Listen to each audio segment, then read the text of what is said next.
Chapitre 30. Le prêtre est revenu.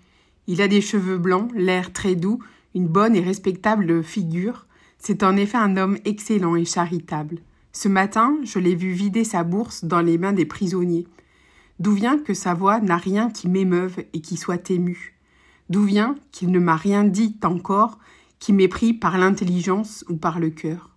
Ce matin, j'étais égarée. J'ai à peine entendu ce qu'il m'a dit.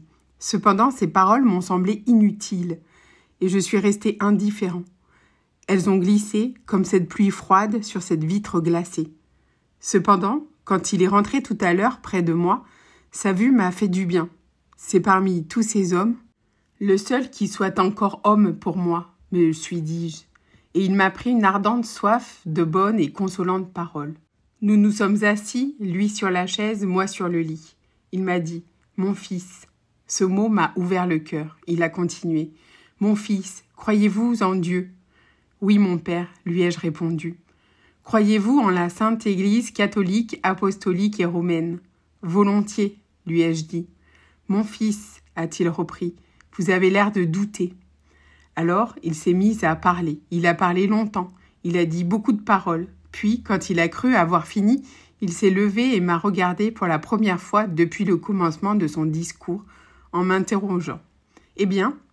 Je proteste que je l'avais écouté avec avidité d'abord, puis avec attention, puis avec dévouement. Je me suis levée aussi. « Monsieur, lui ai-je répondu, laissez-moi seul, je vous prie. » Il m'a demandé « Quand reviendrai-je » Je vous le ferai savoir.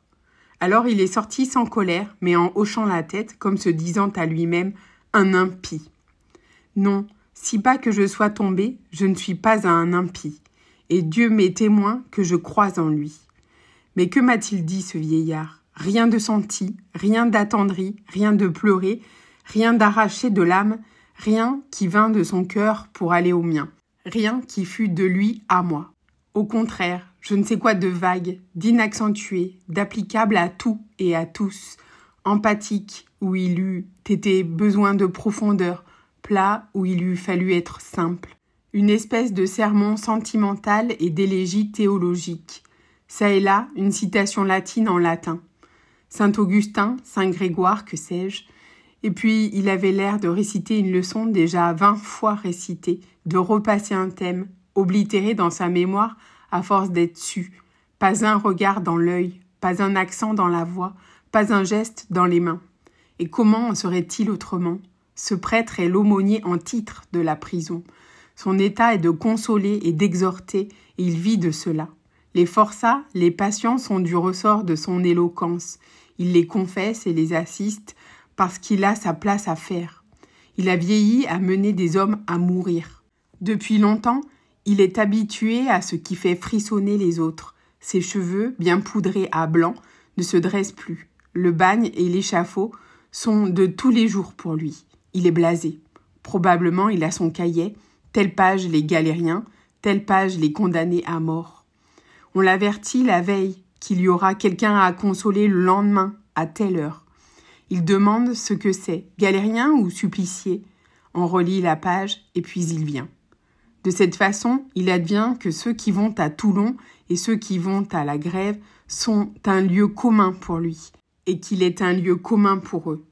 Oh, qu'on m'aille donc au lieu de cela chercher quelques jeunes vicaires, quelques vieux curés au hasard dans la première paroisse venue, qu'on le prenne au coin de son feu, lisant son livre et ne s'attendant à rien, et qu'on lui dise « Il y a un homme qui va mourir, il faut que ce soit vous qui le consoliez, il faut que vous soyez là quand on lui liera les mains, là quand on lui coupera les cheveux, que vous montiez dans sa charrette avec votre crucifix pour lui cacher le bourreau, que vous soyez cahoté avec lui par le pavé jusqu'à la grève, que vous traversiez avec lui l'horrible foule buveuse de sang, que vous l'embrassiez au pied de l'échafaud et que vous restiez jusqu'à ce que la tête soit ici et le corps là. Alors, qu'on me l'amène, tout palpitant, tout frissonnant de la tête aux pieds, qu'on me jette entre ses bras, à ses genoux, et il pleurera, et nous pleurerons, et il sera éloquent, et je serai consolée. Et mon cœur se dégonflera dans le sien, et il prendra mon âme, et je prendrai son Dieu. Mais ce bon vieillard, qu'est-il pour moi? Que suis-je pour lui? Un individu de l'espèce malheureuse une ombre, comme il en a déjà tant vu, une unité à ajouter au chiffre des exécutions. J'ai peut-être tort de le repousser ainsi. C'est lui qui est bon et moi qui suis mauvais. Hélas, ce n'est pas ma faute. C'est mon souffle de condamné qui gâte et flétrit tout. On vient de m'apporter de la nourriture. Ils ont cru que je devais en avoir besoin. Une table délicate et recherchée, un poulet, il me semble, et autre chose encore. Eh bien, j'ai essayé de manger, mais à la première bouchée, tout est tombé de ma bouche, tant cela m'a paru amer et fétide. Chapitre 31. Il vient d'entrer un monsieur, le chapeau sur la tête, qui m'a à peine regardé, puis a ouvert un pied de roi et s'est mis à mesurer, de bas en haut, les pierres du mur, parlant d'une voix très haute pour dire tantôt « c'est cela », tantôt « ce n'est pas cela ». J'ai demandé aux gendarmes qui c'était. Il paraît que c'est une espèce de sous-architecte employé à la prison. De son côté, sa curiosité s'est éveillée sur mon compte. Il a échangé quelques demi-mots avec le porte-clés qui l'accompagnait, puis a fixé un instant les yeux sur moi, a secoué la tête d'un air insouciant et s'est remis à parler à haute voix et à prendre des mesures. Sa besogne finie, il s'est approché de moi en me disant avec sa voix éclatante « Mon bon ami, dans 6 mois cette prison sera beaucoup mieux. » Et son geste semblait ajouter « Vous n'en jouirez pas, c'est dommage. » Il souriait presque. J'ai cru voir le moment où il allait me railler doucement, comme on plaisante une jeune mariée le soir de ses noces. Mon gendarme, vieux soldat à chevrons, s'est chargé de la réponse. « Monsieur, lui a-t-il dit, on ne parle pas si haut dans la chambre d'un mort. » L'architecte s'en est allé. Moi, j'étais là, comme une des pierres qu'il mesurait.